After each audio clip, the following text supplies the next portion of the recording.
signification, c'est la tour Balaguer. Alors elle aussi date du XVIIe siècle et elle aussi a été réalisée selon les plans de Monsieur Vauban. Alors je m'approche doucement et on va comparer un peu les deux forts. Et on se rend compte que les bouches à feu sont en hauteur. Alors pourquoi? Car à l'intérieur de cette tour, il y avait un grand fourneau.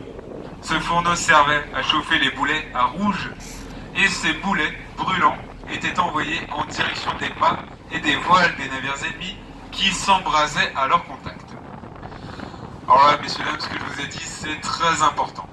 Car Monsieur Vauban avait étudié la rade toulonnaise et s'est aperçu que sous nos pieds, il y a un courant marin établi. Ce courant marin vient de l'avant du navire et se dirige vers l'arrière.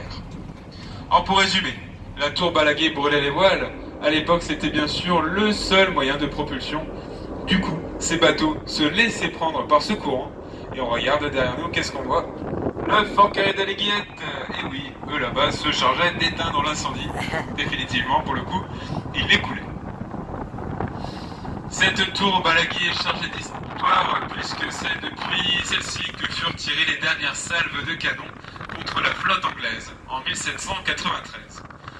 Alors je vous en parle car cet ordre a été donné par un tout jeune capitaine d'artillerie, âgé seulement de 24 ans à l'époque, un certain Napoléon Bonaparte.